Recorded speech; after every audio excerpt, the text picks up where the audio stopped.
Welcome back to another episode of Pick Truth. I'm your host, Dr. Vicky Harris. I'm here with my co-host, Lamont and Hearn we're here to Jr. bring the heat. It's been another week. I know last week was a little bit random as we talked about. No, that wasn't even last week. That was a few weeks ago. My goodness. Y'all, we record a little bit in advance. So the episode that just came out was the random Does Anybody Else? And so we're really interested in what people think about that. So message us on Facebook, Instagram, TikTok, Twitter, all the things where you can find us, and let us know what you thought of that. Does anybody else episode? And if that's something we can incorporate into the show. So yeah, there was a couple of episodes ago that Does Anybody Else? Just curious what everyone thinks about it and give us your opinions. It'll be great to hear. That was a few episodes back though. So y'all listen, we record in advance Yeah, because life be lifing. So how has the last week or so been for you? absolutely. It's been pretty good for me. Just trying to continue to see how this school year is gonna go. Of course, as we spoke about previously in a couple episodes back, we had a change to school times here in our local area. It hadn't been changed. I think you said what in 60 years or It's so. since the 70s, I think. And because of that, not to get aside, everyone, you may see little Hey, people. hey, we got May happen, families. We but got hey, nonetheless, this is a family and show. he cute. Yeah. He can be on here. Come on, baby. Right. But like you said, since about the 70s, and with those changes, it changed the start times for school. So we've been having to deal with some interesting changes with bus schedules and things like that. I do want to say thank you to all the bus drivers who are trying. I understand that this is new for you all as well. I understand there's a lot of ebbs and flows here. Just hoping that everyone can continue to stay safe and we can try to get this figured out so these kids can get, their education. So In the part of the town, we've made national news for our busing. So if you're listening to this episode and it's not an evergreen episode, that yeah, this is taking place back in 2023, and we were in national news for our busing situation. So that may give people like, I know exactly where you are. Like, we really don't hide it. We're not, and if we try to, we're not good at it. Just don't dox us. We ain't doing nothing to you. We love you. But yeah, that has been a very challenging thing. Because school was closed immediately after the first day for over a week. So it's been a thing. So in addition to dealing with the new school year here, I have been traveling. So traveling to my job, but traveling to go be a speaker. Whoop whoop. Very, very proud of myself. It's a surreal thing. yeah, It's surreal because these people are listening to me. Like they came to see what hear my words. It was cool. It was cool. It is a part of the stepping stone of what I want to do as far as when I grow up. And I'm not a shy speaker. Public speaking isn't the issue for me at all. It really is the content that I'm about to provide valuable? Because I don't like wasting people's time. Like, let's just get it done. We pay too much money. You spent too much of your effort to be here. I want to make sure there's value.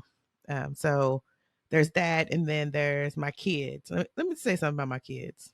I love them dearly. They're my heart and soul, but they gonna kill me one of these days. So my boys have been fighting each other off. They fight each other all the time. Like it's all day. It doesn't stop. What are they? 14 months apart. Like they never stop.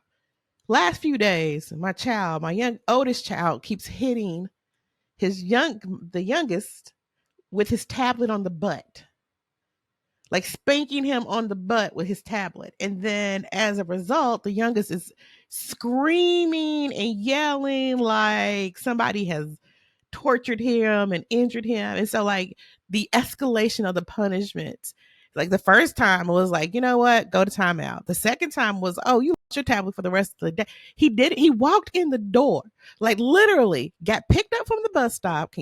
Listen to that, picked up from the bus stop, got home, walked in the door, and the first thing he did was literally hit his brother. Hit his brother with a tablet. This was literally the first thing he did. And so he lost his tablet for that whole rest of the day.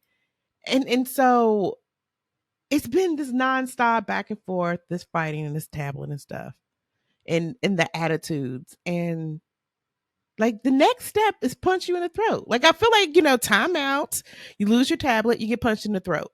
I feel like that's the next sequence of an order, but maybe that's an exaggeration. Maybe I should probably there should be something in between there, but like, I'm just saying cuz Gradually increase. I mean, like I'm just going to yeah, last night I told Asher if he does it again, I'm going to drop kick him. And he started crying. I kid you not. I was like, next time you do it again, I'm going to drop kick you in your chest. Now, I don't even know when the last time I actually open hand swatted my child, because I don't even call it spanking. I don't even know the last time I did that. This child starts crying. And so, like, I go and talk to him. I said, did you really think I was going to drop kick you in the chest? He was like, no. So why are you crying? He said, because you threatened me. I'm like, listen, I was just messing with you. Like, that's what he says all the time. I was just messing with him. So I said, I was just messing with you. He caught what I was saying. Yo, he lost it again. You make me sound like a bad brother. Like this hysterical. Wait, Lord. I love these kids.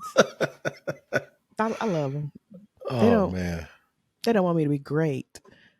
And my poor husband. So when I was at the conference, I was gone basically a week.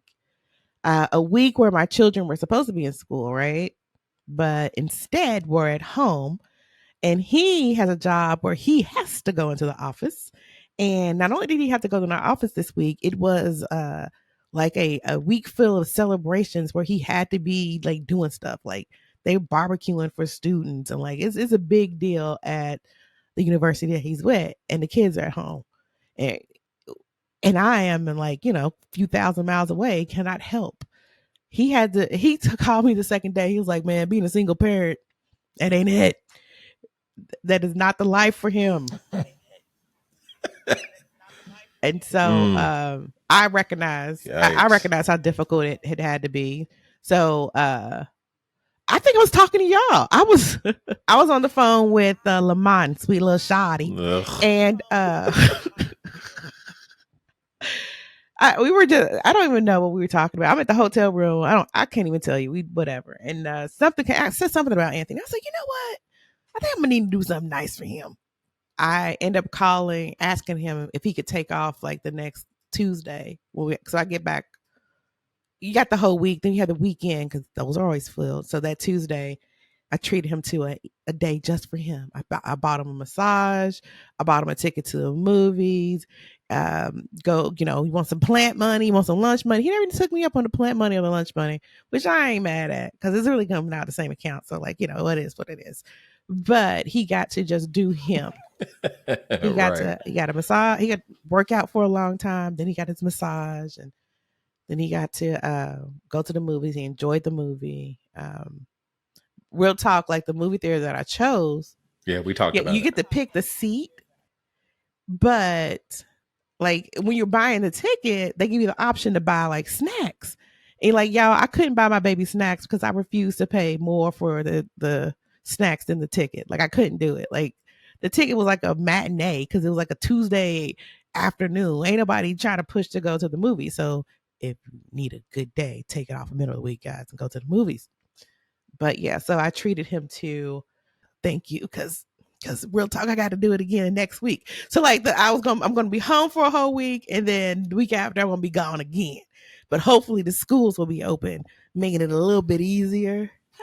It is not going to be easy because the way that our life's set up, my baby got to go all the way downtown, come all the way back home to put my kid on the bus. Like take one kid to school, then come back to put another kid on the bus. Yeah, I'm gonna have to give him another massage. Like I kept asking, "How was your day? How was that?" Let me finally make sure because I got to go again. I just need to know what the. Okay. Let me get you. You want a massage on the front end and the back. See if you need to make any adjustments. Right. Let's get it right. Let's get the formula together so that I can make sure my husband is supported since he supports me. So I'm gonna go ahead and get us jump right into our first confession. So this is I cheated on 10 days after the wedding. So I revenge cheated. I, a 25-year-old female, have been married to my husband, a 27-year-old male, for 2 years. 10 days after our wedding, he went to a bar and got a girl's number and was planning to meet her until I caught him. He had little remorse about it, but I forgave him for a number of reasons. 2 months after this event, he left the county and has been unable to return due to a green card issue. I have spent the past year and 10 months cheating on him. One of the men I caught feelings for. I've slept with a total of 10 guys since he's been gone. My husband doesn't suspect me at all. Sometimes I feel bad for what I'm doing, but then I remember the pain he inflicted on me after our wedding. His green card has now been granted and he's coming back. I hope the guilt doesn't come back to haunt me. Yikes. Wow. Yo, I try to err on the side of not getting too involved in people's relationships, different strokes for different folks. But in this instance, if I'm judging it purely off of myself and how I feel, I am most definitely going to say that with the number and all the other information. So he had an issue where he couldn't be in the country because of his green card. Oops, and I said county. Oops, country, not. And when I was reading the confession, I said, no. County, country. My bad. Thank you for correcting that, though. Yeah, nah, you good. But he had issues with his green card. And she said 10 guys in a year and 10 months. So 10 guys over 22 months and one guy she caught feelings for. I mean, for me, this is a Thai chili. I'm judging you. Further, I'm judging the husband too. I say this jokingly, but also serious. First of all, sir, if you're in this country because you're trying to marry this woman and you cheat, like you're already playing with the hand that's trying to keep you here. Like there was some reason why you were wanting to come here, whatever that reason may be. You're playing around with that, man. You're playing Russian roulette with that. That's real dangerous. You might want to, keep your ducks in a row. So I assume I've never had to deal with deportation or immigration, anything like that. But I assume that there was probably legal action she could have taken in regards to this, as far as annulment or something of that nature. And the fact that she didn't, I guess, is a benefit to him that it still allowed him to stay. But man, you got to be careful. Now, as far as putting things in different cubby holes, and I say that like, you got your name on a cubby hole in school, and there's different cubby holes, I believe in keeping your stuff in your cubby and not dealing with others. But that's wild. I want to know who was it that she caught feelings for? Like out of these 10 men, when did this happen? Is it like a old faithful? Is it somebody who was from the beginning and has been circulating through? Or is this like the last dude? I got further questions. I'd love to get further updates on this one. Very interesting. Let's see. What do I rate this? Okay, so it's between a jalapeno pepper and a Thai chili. And I don't know which one yet. I don't know if it's a mild Thai chili or a spicy jalapeno. So I'm giving you the side eye and I might be judging you. So here's why. If they had a relationship, like I don't know if I'm coming back and you can do what you want to do and don't say nothing, that's pretty spicy for me. It may not be what I do. You can go do you, but I'm giving you a side eye. Like, I hope you use protection because that's y'all thing. But if you led him to believe that you have been faithful, that like what, I'm not gonna go nowhere, baby. I can't wait till you get back into the country. And I don't know why I couldn't go to your country, but there could be reasons. Then it's like, yeah, you wrong. Like, because if he was trying to get somebody's number 10 days after the wedding, then you could have just let him go. That tells you who you with, and anybody who's listening to that, if some guy has to, he's good, he good. If he doesn't know, and well, I was gonna say the 10 days, you've been married for 10 days and you get numbers, like that's not a good look. That's not a good look. So, ladies, gentlemen, men, if you have recently married your spouse, and any time after you said I do, like, I'm gonna give you a whole clean slate. They are now on a dating website. They're talking to somebody else, giving their number in a way that is sexual. Because see, I do have male friends and male colleagues. So like it's not a thing that some guy has my phone number that I work with. But it's also not a thing that my husband couldn't look through every single ounce of my phone because ain't nothing going on but work or like how you doing or will you be my mentor because I'm trying to take over the world. So like it's that kind of thing. So every relationship has its different things they allow. But if somebody is trying to get with somebody else within the first 10 days, you've told me their whole relationship. Every time it's cuter. Sorry. Your Mm-hmm. thoughts, Lamont? I know, right? He keeps popping up. Yeah, no. Just to further that point, like you said, I don't know what would have been the reasoning behind that. I also don't think one bad turn deserves another. In certain instances, like if she felt like what he was doing was that out of line, unless she truly loved him and wanted to make it work, then I don't see what the point was of staying, considering how soon he had done it. And I mean, at that point, I would have preferred. Obviously, it has nothing to do with us directly, but just be honest, just tell him, because at that point, it's easier to just discuss it and let it be what it's going to be, and just go from there. But everybody makes their choices. All right. Well, let's go ahead and jump into our next truth. What do you got, Lamont? Okay, I set a girl up because I stole from the register when I was a kid. So when I was about 17, I worked in the mall restaurant. I didn't use drugs, but I became work friends with a coke fiend that worked there. We both didn't like this other girl. She was just a brat. The coke fiend needed extra money, well, for more coke, and I just wanted more money. So when one of us was working with the brat, the one that was off would go up to work and get money from the one that was working. We would split it. This went on for quite some time. I couldn't believe how long it went on. Sometimes we get as much as $75 and split it. We would do it 3 or 4 days in a row. It lasted about a month. Finally, the manager came into our booth and he was mad. I and the coke fiend were working. He asked if we can rearrange our shifts. He had to fire the brat. I thought for sure when he came in there, he knew it was us. I felt bad. I should have gotten fired. I was just a kid and got caught up in something I had no business doing. Who knows, that job could have been really important to that other girl. The coke fiend was older than me and she kind of took advantage of me. Now that I'm older and wiser, I wish I had never done that. Yikes.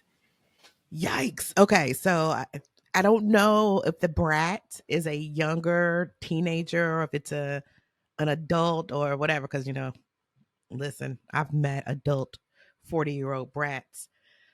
But, oh, this one is good. This was an interesting one because you send me to jail. You make me lose my job. We got beef. But you're also 17. So so I'm thinking, would I ever go tell somebody that I was stealing from a register and I got somebody else caught up? I stole from somebody's cash register intentionally. And then I did it like a drug addict every day.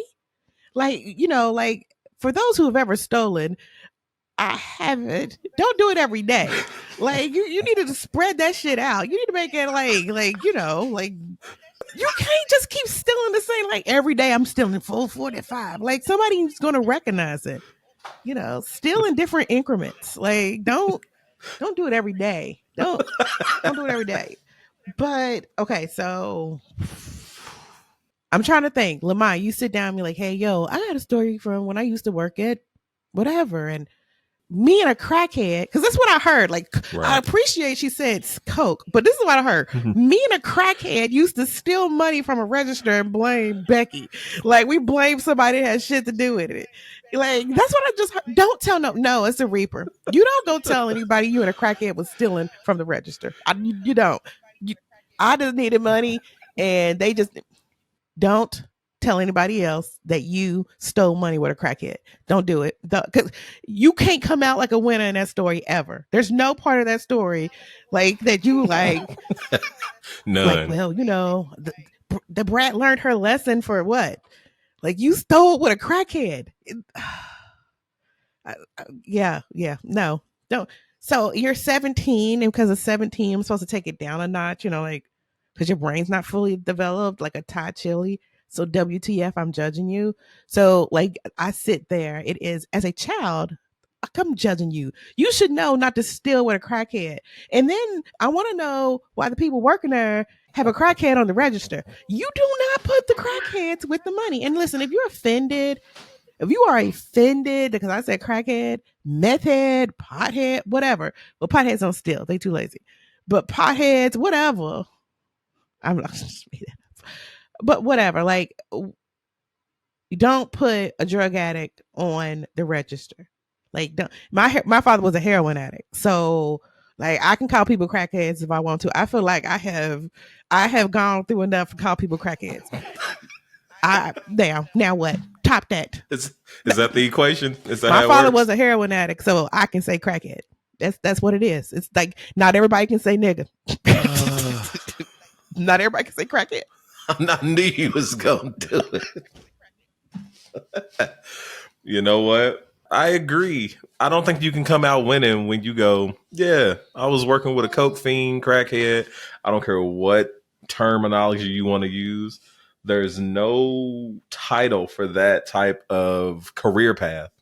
I'm gonna say that you can go, oh, okay, unless you say you were trying to get them in rehab. Like, that's it. Like, you can't just be like, we were out here, we were planning out money together. And she literally said, and I quote, she needed money for coke. I just needed more money. Like, even that line right there tells me everything. Like, even at 17, you should at least had a moment that was like, well, I am helping somebody get coke. I don't know if this is the route I want to go down. Like, even if it is to make a brat not be so bratty. Right. Like, but I don't know if that's the move. appreciate how he's blaming it on the crackhead. And I'm sure there was a level of manipulation there. Like, man, I can't stand that bitch. You know what we should do? We should take Yeah. money from her. Like, like how's that gonna fix anything? We should steal money from her drawer. Like, that sounds terrible. But that's crackhead logic. So we did learn something today that if you get offended by the term crackhead, it's perfectly okay to use it if your parent or someone really close to you was indeed a drug addict. I don't care.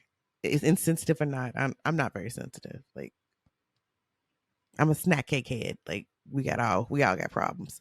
Let me jump into my next confession. I got problems, y'all. I'm crazy. Let's jump into my next confession. And this one is called I Didn't Tell My Partner I Had Cancer, and now I'm annoyed with him for his behavior while he recovers from surgery. In one of the more selfish moves I've made, I, a 41-year-old female, never told anyone I was going through cancer treatment for a brain tumor when I was 36 to 37 years old. This includes my family and my partner, a 45-year-old man. We didn't live together at the time, and I did radiation and gamma knife. I lived in a state where the great medical services, not chemo. So it really did. So it really just looked like I was suffering with a bad attack from another autoimmune problem I have. I didn't even have to miss work much. I love my work, so that's the thing. I didn't want anyone to know because I didn't want to have to manage other people's emotion around me being sick. I had enough going on without managing other people. If when there was something to really worry about, then I figured I would tell people. But I ended up getting lucky and had great results with surgery and have been in remission with no problems since then. My partner and I live together now. He still doesn't know I had cancer because it would make him feel horrible to know I never said anything. I am planning to take that to the grave. Oh, she got her own reaper. However, he was recently needed surgery for carpal tunnel. He will recover in a number of weeks, and I am supporting him in any and every way that I can. However, it is very mopey and depressed. He won't do anything for himself that he didn't want to do, even if he's capable of it. He just watches TV and plays video games and mopes. If anyone says, "Oh, you'll be better in a few weeks," he gets mad at them. It's really unfair to me to be annoyed since he doesn't even know, But I keep thinking about everything I did for myself when I was sick versus him recovering now, and how I feel like he wants me to mother him. I know we are different people and we respond differently to illness. And he's always been a bit of a man baby. So I'm not surprised, and I'm still not going to tell him I had cancer. Honestly, I'm not cut out to be a caregiver of any kind, and I had to get this off my chest. This is multi-layered. It's interesting. So let's attack, I guess, the initial portion of her not mentioning that she had cancer. I feel like that is important, because when you're dealing with your partner, in most states, I'm sure there's some that may be different, but in most states, when there's final decisions that have to be made with life, with certain things, your spouse is the one who usually is who the doctor I communicates don't think with. it was. So if you're incapacitated and can't I don't think they communicate, were married. I think they were. I think they were hmm? dating, but I don't think they were married. Maybe they were together. Oh, No, okay, I okay, okay, understand. okay. Just I in general. mean, right. I mean to this, yeah. I mean to this point now, because if there's something that happened to you in your past like that, that is a previous issue. Because there's certain levels of medical things you don't have to tell nobody. You don't have to be like, yeah, I skinned my knee when I was a kid. Like the doctor is not going to be like, wait a minute, unless you had issues with like, I can't remember, like, but if there's a certain condition, I do apologize that I'm blanking on it, but like bleeding, it can cause certain issues for you when you bleed out, or Hemophilia. like you bleed, you can bleed out. I can't remember what it's called. Hemophilia. Yeah. So like that would be different. Yeah, that's it. But just him knowing that information is useful in those instances, because as we get older, we do tend to potentially have medical issues arise. And if your spouse isn't aware of certain things and they don't know, that could be detrimental to your health, especially if the doctor's trying to ask them and you're incapacitated and can't communicate. Now, as far as her response to him having issues with carpal tunnel, she already referenced the fact that she understands that we respond to things differently. We just do. On that part of it, I'm not really, I guess I can say, because she's aware of it, I'm not judging her as much.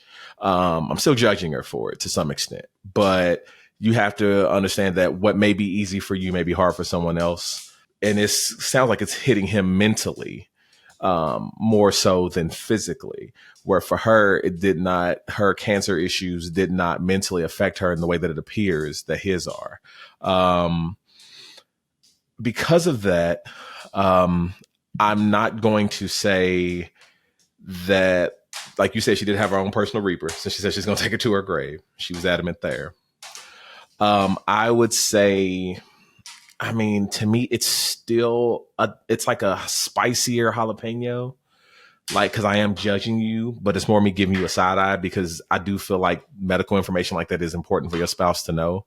I'm not too concerned with how she feels about whether or not he's taking it a certain way, because that's not for her to decide. No different than it would be for my spouse for me to do to her. Like if she feels a certain way during that, all I can do is be there to support her. Now she admitted that she's not a caregiver. she's aware of her shortcomings there. So I mean, on that, like I said, for me, it's a jalapeno that's leaning towards a Thai chili. How about yourself? I feel that I'm going with a jalapeno as well. It's a spicy side eye. Like I recognize you can do whatever you want to do, like about your medical conditions, who you tell, who you don't tell. It's your business, right? It's ridiculous, in my opinion, to be upset with someone for not treating you a certain way based on when you had a treatment that you didn't tell them about. Like that's kind of weird. Like you feel like they're not strong enough. You can say whatever you want to. You're allowed, entitled to your opinions. But like the whole thing's a jalapeno. I would tell my spouse if I had cancer. But like I'm gonna tell you something. I have this condition. I've had it for years, and I've told my husband about it. And Lamont, like he makes fun of me, and it's called AES. I have AES. If you haven't heard of it, it's called ashy elbow syndrome, and it is like a significantly issue with my elbow. It's been going on for over 20 plus years. He will not accept. Flag on the Yeah, play. yes. Flag on the play. It's AES. Flag on the play. What is the medical term for Ashy elbow this? syndrome. So like, okay, so let me tell you, like I told him. No. Did you know before any illness gets into the physician's desk reference, somebody doesn't know about it and then they learn about it? So I may listen. That's what I'm saying. This is just I'm a doctor. Like it doesn't matter that I'm not a medical doctor, but I am a doctor, and I recognize that But 20 it years does. ago, it was really like probably like 30 years ago, I got self-diagnosed with AES, ashy elbow syndrome, and my husband doesn't take it serious. So if she lives with someone who doesn't take like medical conditions seriously, then I can understand why she would keep it quiet because I'm telling you, he does not respect my AES diagnosis because it's not in the physician's desk reference. And again, nothing was in the physician's desk reference until it was discovered. So, like, I'm not minimizing her cancer. I'm not saying cancer and AES are the same, but I recognize your spouse may not be as supportive as you want them to be in a medical emergency when you have angry AES flare up. So, right. Okay. Let's just say that there has not been a medical term created for this. The closest thing that I've ever seen is cirrhosis. Cool. See, but it's not cirrhosis. But we're not talking about cirrhosis. Is We're different. not talking about. This is AES. Yeah. So yeah. So okay, then you know what? I appreciate the fact. So wait. Go ahead. So let me give you a description. Like back in the day, I used to like chase people and rub my elbow on them because it was like jagged, like the it was like reptile skin, like it was as sharp as like, Baraka blades from Mortal Kombat? Maybe not Baraka blades, but it was bad. Like I remember one time cuddling up with Anthony. He's like, "You're cutting me. Your elbow's cutting me." Like that's how it's specifically. It's AES. Like it's this is not eczema, and it's not cirrhosis. Like it's just one elbow. It's just my left elbow. So you only got it on one elbow? AES on one elbow. The other one's perfectly normal. Oh, that's wild. Normal skin. Like it's AES. And like I'm gonna have him have a conversation with you about AES, and he gonna roll his eyes. So like, you know what? I might be changing my rating because you can't tell everybody everything. You can't because listen, my spouse does not respect my AES. Because did a doctor diagnose it? Like, no, they didn't. But you think doctors know everything? I'm a doctor and I know doctors don't know everything. Dang. Okay, listen. I appreciate you having a doctorate in every fashion. But the fact that you have said AES 14 plus times and mentioned you are a doctor, somebody's going to miss the point where you said, I do not have a doctorate in medicine. And they're going to run with that. I am here to state picktruth does not.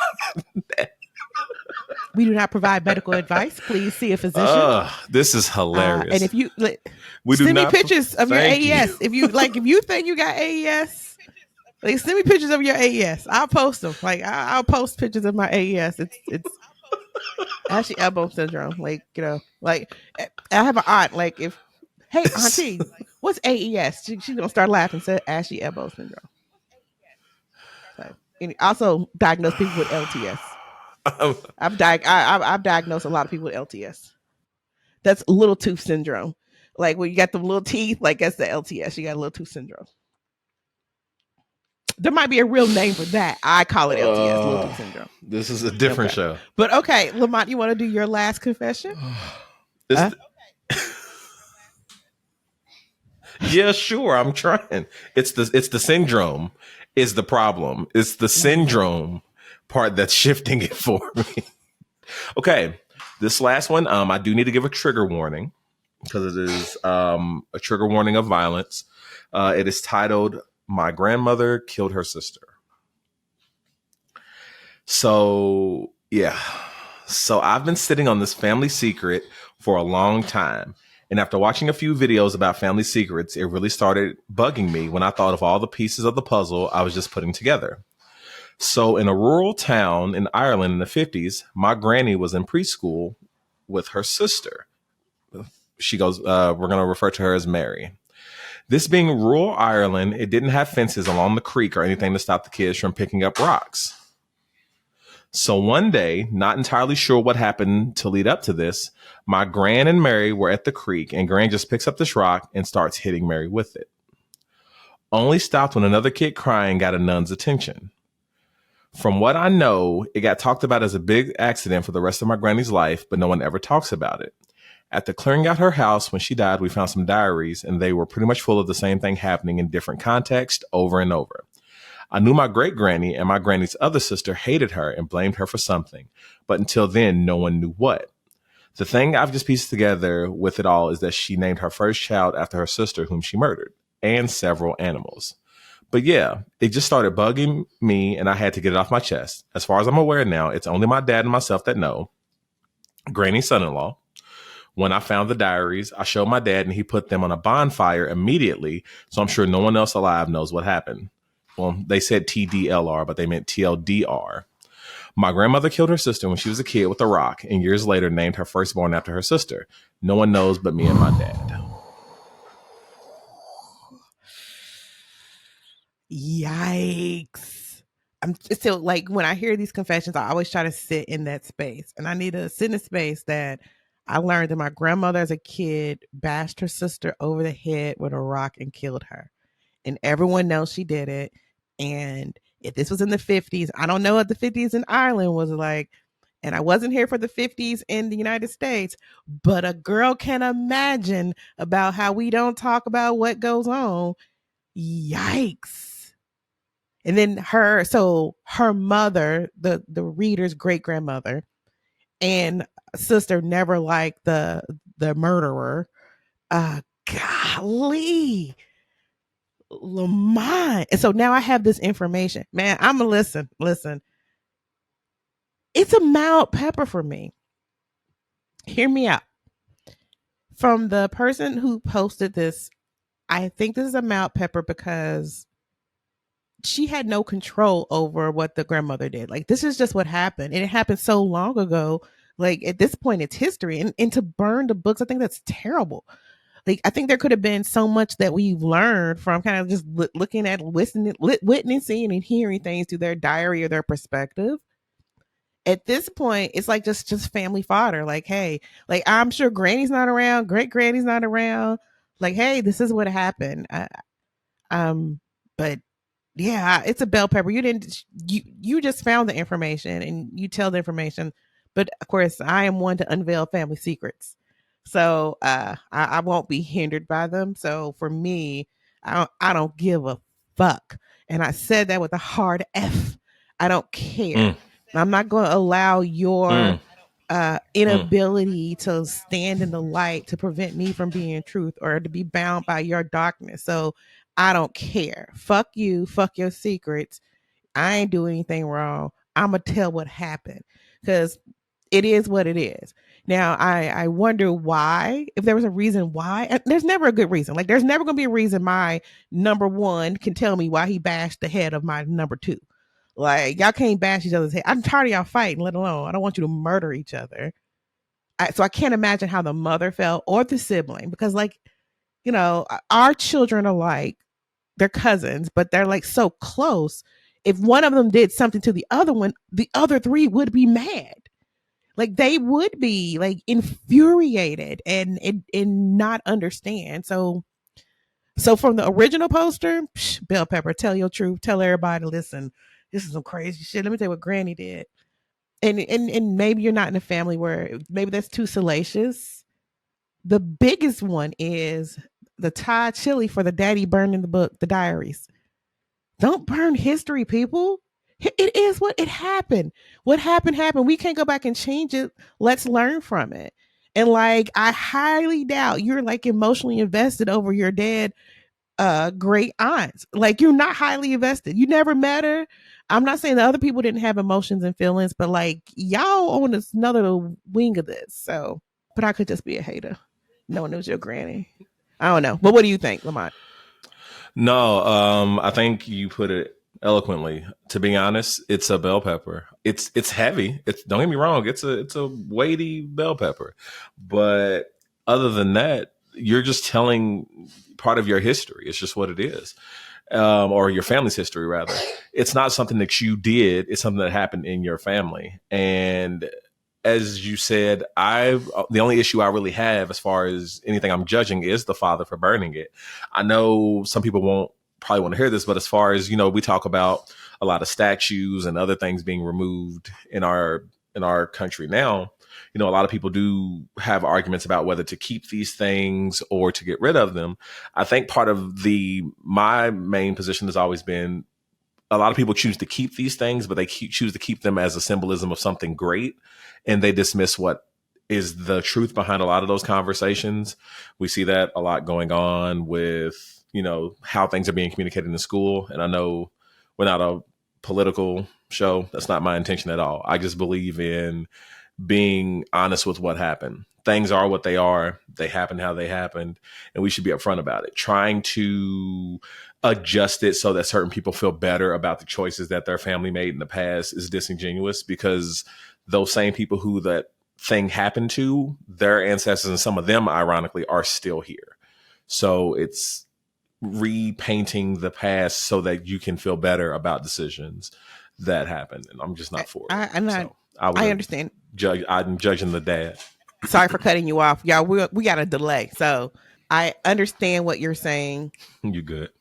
And I agree in what you're saying, that there are often times that we don't want to tell the truth because the truth is ugly. We don't want to be honest about what the origins were, because it's hard for us to understand that just because something began one way doesn't mean that that's where we stand all the time. Like, it's okay. Like, I didn't like this house when we first moved in here, but now it's grown on me. Or I didn't like this arranged marriage. I'm just going to use that one. But he has grown, or she has grown on me. Like, I say that in jest, that like oftentimes if things weren't perfect in the beginning, people created this sometimes a narrative that says everything has to be beautiful from beginning to end. But sometimes some things start messy, and it's okay that they start a little messy and they get cleaned up over a while. Like, everything can't be this beautiful love story. Everything can't be this triumphant walk. And so everything in our history, it is what it is. Like, tell the truth. Don't pretend like, oh, well, they slay. And we're talking about, like, critical race theory in schools. Yeah, critical race theory in schools just basically telling the truth of what happened. This is what, and here's the fucking thing. See, why'd you get me on this topic? It's happening today. I'm sorry. Seriously, it's happening today. Yep. Like, the reason, like, so for those who don't know, I may have mentioned before, like, in my office, I have a huge wall full of Post-it notes. Like, and like, believe it or not, I've been knocking these mugs off. It's pretty great to see all the Post-it notes that, like, I'm going to do this. One of my Post-it notes that's still up there, but I know I'm taking down, but I don't know how I'm taking it down, is I'm going to go, it just says Dubai. I thought initially I wanted to take a trip. But the reason why I won't is because it's literally built on slave labor. 100% built on slave labor. People are told one thing, like, you're going to come over here and you're going to be an indentured servant or whatever, but they're treated and worked to death, literally. And the entire economy is on the backs of all these people that come from Southeast Asia and all over the planet, because they're thinking there's an opportunity, but only to be treated, their passports stolen, and basically they're worked to death in slavery. Slavery continues to happen. And what happens is, if we keep putting a polished apple on it, polishing this shit up, and everyone keeps thinking, well, it's okay, we've moved past it, that was a long time ago. No, that's not accurate, folks. That's not how things go. That's not what's it continued. These types of things continue to repeat itself over and over and over again. So I am saying, if you've ever entertained a trip to Dubai, don't go, because the same whips that injured the back of our ancestors are now bulldozing and working the death of somebody else's ancestors in another space, just on the name of growth. This entire country was built on the backs of slaves in whatever capacity they look like, on the poor, on the less fortunate. And Dubai is a perfect example of that continue to perpetuate itself and it being looked over by Anglo Saxons because they learned to do this method over and over again. So I don't know how we got there, but sometimes we get there. Tell the truth, shame the devil.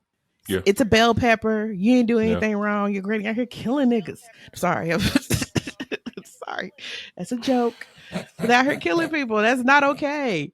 It's her behavior is not okay, but you ain't doing anything wrong. I ain't taking no hits for anybody's criminal activity in my family. I'm putting that down. Dropped. All right. Well, I think it does it for this episode of Pick Truth. If you haven't done so already, check us out on YouTube, TikTok, Instagram, Twitter, Facebook, and any place you can find us. If you really want to support the show, wherever you listen, just like and review. Give us an honest feedback. Talk to us. Let us know. And I'm always saying Lamont's part. Whenever I don't read my script, I just keep talking. I keep talking over and over again. I say his part over and over. Every episode. But you know what? I think it's cool. I'm gonna be honest. I just want to say before we end the show, thank you to everyone who does listen. We are available everywhere: Apple Podcasts, Spotify, Podcast Addict, iHeartRadio, any podcast app you can think of. We are there. We are always open to anyone joining this community. We want everyone to understand that you are welcome here. We want to have this group just be whoever feels comfortable speaking on conversations like this and being comfortable being able to talk to one another. So we do appreciate you, and we thank you for listening. Catch you next time. Later.